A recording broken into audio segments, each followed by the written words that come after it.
जय श्री राम भक्तों, स्वागत है आप सभी का हमारे चैनल हरिओम टॉकीज पर। आज हम सुनेंगे देवोठनी एकादशी व्रत की कथा। एकादशी का हिंदू धर्म में विशेष महत्व बताया गया है।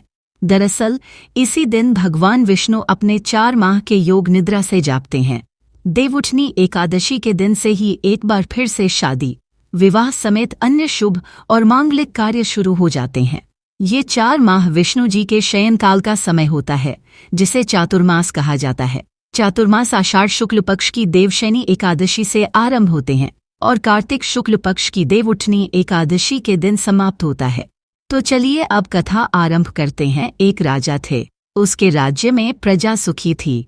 एकादशी को कोई भी अन्न नहीं खाता था, सभी फलाहार करते थे। एक बार भगवान ने राजा की परीक्षा लेनी चाहिए। भगवान ने एक सुंदरी का रूप धारण किया तथा सरत पर बैठ गए। तभी राजा उधर से निकला और सुंदरी को देख चकित रह गया। उसने पूछा, हे सुंदरी, तुम कौन हो और इस तरह यहाँ क्यों बैठी हो? तब सुंदर स्त्री बने। भगवान बोले, मैं निराश्रिता हूँ, नगर में मेरा कोई जाना पहचाना नहीं है, किससे सहायता मांगू? राजा उसके रूप पर मोहित हो गया था।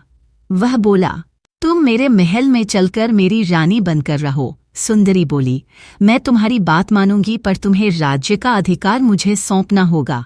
राज्य पर मेरा पूर्ण अधिकार होगा। मैं जो भी बनाऊंगी तुम्हें खाना होगा।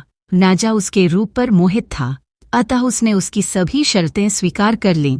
अगले दिन एकादशी थी। रानी ने हुक्म दिया कि बाजारों में अन्य दिनों की तरह अन्न बेचा जाए। उसने घर में मांस मछली आदि पकवाए तथा परोसकर राजा से खाने के लिए कहा। ये देखकर राजा बोला, रानी, आज एकादशी है, मैं तो केवल फलाहार ही करूंगा।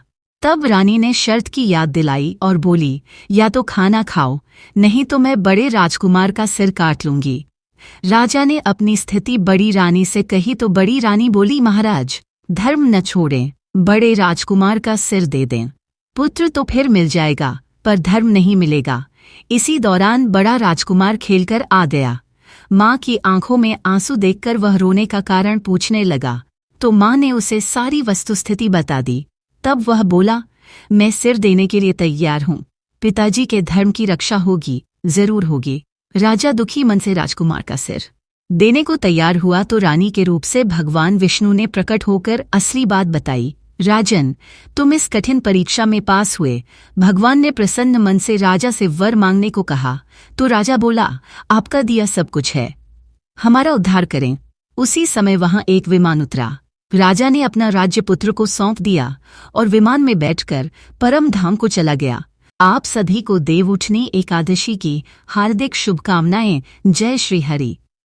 कहानी अच्छी लगी हो तो वीडियो को लाइक शेयर करें और हमारे चैनल को सब्सक्राइब करना ना भूलें। जय श्री राम भक्तों।